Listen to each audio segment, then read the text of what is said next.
Okay, so in this video मैं सबसे important चीज़ के बारे में बात करने वाला हूँ, जो कि है रिवीजन।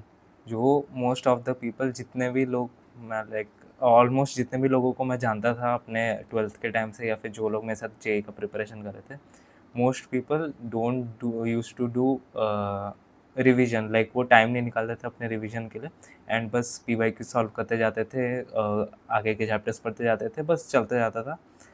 तो बेसिकली सबसे इम्पोर्टेंट चीज़ क्यों है रिवीजन? क्योंकि देखो, लाइक तुम अभी 1 हफ्ता लगा के एक चैप्टर पढ़े, कुछ लेक्चर्स देखे, उसके नोट्स बनाए एंड उसको पढ़े, एंड उसके क्वेश्चन लगाए ऑब्वियसली, देन उसके बाद नेक्स्ट चैप्टर में कंटिन्यू कर दिया। अब क्योंकि तुम उस चैप्टर को सिर्फ 1 हफ्ते तक अच्छे से पकड़ के रखे थे, अच्छे से पढ़ रहे थे, तो इसका मतलब ये नहीं कि तुम्हें वो पूरा 1 साल तक वो याद रहने वाला चैप्टर। तुम उसको डेफ़िनेटली भूल जाओगे, that will take like 2 weeks, 3 weeks, उसके अंदर तो पक्का भूल जाओगे मोस्ट ऑफ द चीज़ें। मोस्ट ऑफ द चीज़ें जैसे कैसे अप्लाई करते हैं या फिर क्या करना होता है, सब चीज़ें भूल सकते हो।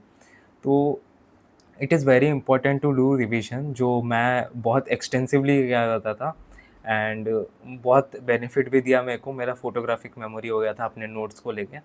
तो I used to have like 2 copies for each subject की 2 कॉपी में मैं नोट्स बनाता था। मतलब 2 कॉपी, मतलब कि 1 कॉपी खत्म हो गया, देन उसके बाद दूसरा कॉपी कंटिन्यू किया, तो 1 कॉपी एंड हाफ कॉपी होगा। तो मैं क्या करता था, जितने भी नोट्स, समझ लो कि मैं स्टार्टिंग से बताता हूँ, कि समझ लो मैंने अपना जस्ट स्टार्ट किया चैप्टर 1 या फिर चैप्टर 2, फर्स्ट खत्म हो गया, चैप्टर 2 चल रहा है। तो जस्ट स्टार्ट किया मैंने, तो मैंने बस बनाए होंगे 15-20 पेज के नोट्स। तो अब वो 15-20 पेज के नोट्स क्या है कि पढ़ना ईज़ी होगा, बस पेज पलट के देखते जाना है, फ़ॉर्मूलाज़ होंगे एंड नोट्स होंगे, कुछ इंपॉर्टेंट टॉपिक्स लिखा होगा, तो वो सब पढ़ते जाना है। तो बेसिकली रात को मैं देता था 15 मिनट में मेरे तीनों सब्जेक्ट के क्या कहते हैं, नोट्स रिवीजन हो जाते थे। तो बेसिकली क्या करना है, मैं कहना चाहता हूँ कि रात को हर दिन सोने से पहले, ये मैं हर वीडियो में बार-बार बोल चुका हूँ, रात को हर दिन सोने से पहले अपने हर एक नोट को अच्छे से ला पेज बाय पेज रिवाइज़ करते जाना है, उसको देखते जाना है। तो देखो, मैं ऐसा क्यों बोल रहा हूँ, क्योंकि रात को सोने से पहले क्या होता है कि हमें लाइक वो चीज़, लाइक तुम्हें सुबह उठने के बाद तुम्हारा फर्स्ट दिमाग में जो आएगा वो होगा कि तुम्हारा रात में तुमने क्या-क्या पढ़ा था, एंड हो सके तो सुबह भी तुम लोग बस थोड़ा पेज पलटा सकते हो। तो very important thing. And also मैं क्या बोल रहा था कि हाँ, तो स्टार्टिंग में अगर समझ लो 1-2 चैप्टर ही हुआ है, तो basically it will take 15 minutes to page अल्टा-पल्टी करके देखते जाना है एंड उसको सो जाना है उसके बाद। लेकिन जैसे-जैसे एक-एक चैप्टर बढ़ता जाएगा, तो तुम्हें ऐसा नहीं करना है कि जो चैप्टर तुमने पढ़ा है उसी को रिवाइज़ करना है। तुम्हें वापस से स्टार्टिंग से पेज 1 से लेके जितने पेज तक लिखा है सब कुछ ऐसे पेज पलटते हुए देखते जाना है। ऐसा हर रात को करना है। जितने भी नोट्स बनाओगे, जितने भी टॉपिक्स बनाओगे, ऐसे हर रात को करना है। धीरे-धीरे देखना तुम्हारा वो टाइम बढ़ता जाएगा। जैसे स्टार्टिंग में 15 मिनट था, तो वो धीरे-धीरे होके 30 मिनट हो जाएगा, 45 मिनट्स हो जाएगा, 1 घंटा हो जाएगा। मेरा जब 2 कॉपी हो गया था ऑलमोस्ट हर सब्जेक्ट में, तब I used to take 2 hours of every night revising notes, 2 hours every night, like 9 बजे से लेके 11 बजे तक मैं रिवीजन करता था।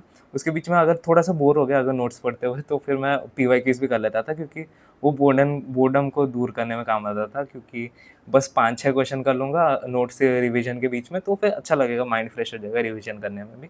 तो ऐसा नहीं बोल रहा हूँ कि कंटिन्यूअसली रिवाइज़ करते जाना है। तुम्हें उसके बीच में अगर बोर लगा तो कुछ और भी थोड़ा-सा कर सकते हो, कुछ और चीज़ पढ़ सकते हो, कुछ और चीज़ देख सकते हो, यूट्यूब में वन शॉट देख सकते हो, कुछ भी कर सकते हो, बट तुम्हें सोने से पहले अपना सारे के सारे नोट्स, जितने भी सब्जेक्ट के हैं, जितने भी पेजेस हैं, जितने भी फ़ॉर्मूलाज़ लिखे हैं, जितने भी टॉपिक्स हैं, सब कुछ ऐसे पढ़ते जाना है। ऐसा कुछ मिरेकुलसली तुम्हारा जो तुमने पहली बार पढ़ा था वो तुम्हें हमेशा के लिए याद नहीं रहने वाला। You have to accept that and you have to manage your time, कि तुम्हें रिवीजन में भी टाइम देना है एंड हर दिन करना है। ऐसा नहीं है कि एग्ज़ाम आ रहा है तो एग्ज़ाम से 10 दिन पहले से रिवीजन स्टार्ट कर दिया, ऐसा नहीं होता। Revision is for everyday. हर दिन करना है, हर दिन रात को सोने से पहले देखना है, and I would promise you कि तुम्हारा, अगर तुम ये कंटिन्यू भी करोगे 1-2 महीने तक, तो तुम्हारे प्रीवियस जितने भी चैप्टर होंगे उनके फोटोग्राफिक मेमोरी बन गया होगा, उनको सॉल्व करने से अच्छे से आता होगा। और एक चीज़ कि तुम्हें पीवाईक्यूज़ भी पुराने चैप्टर के, जो समझ लो कि एक चैप्टर तुमने 3-4 हफ्ते पहले पढ़ा था, उसके भी पीवाईक्यूज़ थोड़े-थोड़े करते जाना है बीच-बीच में, कि 10 पीवाईक्यू, 20 पीवाईक्यू कर दिया टाइम निकाल के। थोड़ा-सा फ्री हो गए तो पुराने चैप्टर्स के पीवाईक्यूज़ कर दिया। तो वो चीज़ें भी करते जाना है, वो भी रिवीजन में काउंट होता है। तो all the best to all of you, and I hope कि तुम अपने हिसाब से अपना स्ट्रैटेजी बनाओगे एंड फॉलो करोगे, एंड बढ़िया से होगा सबका।